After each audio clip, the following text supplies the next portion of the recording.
On Fire, a Harry Potter fanfiction by Harco Potfoy, Chapter 1. Harry groaned as his arse was plundered for the 1000th time by the massive black dildo. He couldn't believe he'd finally worked up the courage to do this. He'd been working on it for months, looking up spells in anonymously owl-ordered books, getting various toys delivered to an abandoned but not neglected-looking house.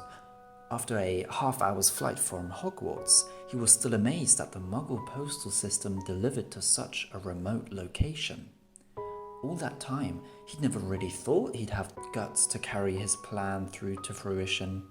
He tried some bits out, daring to bind his cock up with some string, time till he could come, while lying down and driving a dildo into his arse, but never more than one or two things at once. Now, here he was, on his bed.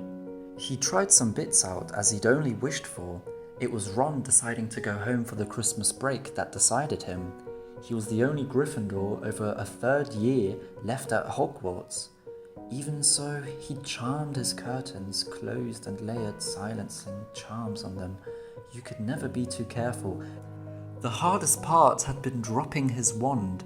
He'd had a list of what to do, bind his cock and balls up, set the magically dildo in his arse to randomly vary speed and angle, enchant a paddle to slam down on his arse from time to time, bind his nipples, legs, arms, everything, etc., etc.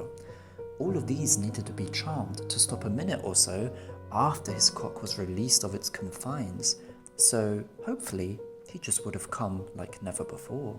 The last charm he used bound his arms above his head.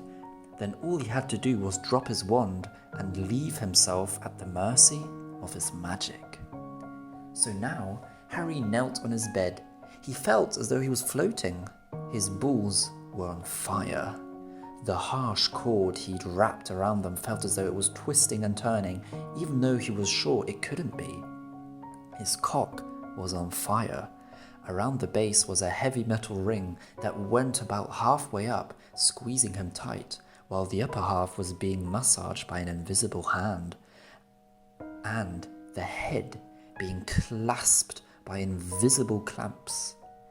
His arse cheeks were on fire. The paddle seemingly had a mind of its own, slamming into his bum, leaving him burning up. His hole was on fire. The dildo, while meant to be varying speed, seemed to be stuck on Fast and Furious.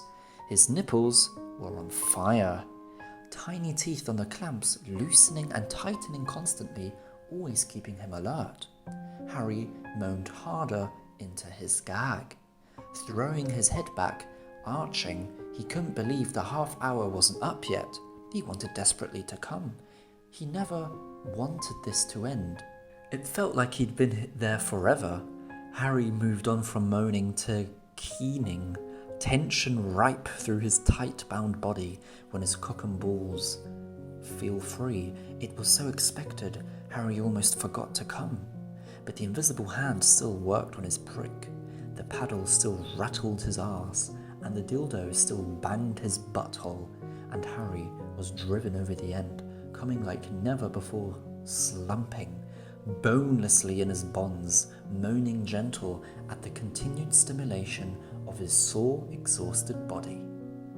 Everything else disappeared moments later, leaving Harry to crumble to his bedsheets and fall into the deepest, most enjoyable sleep he'd had in a long time.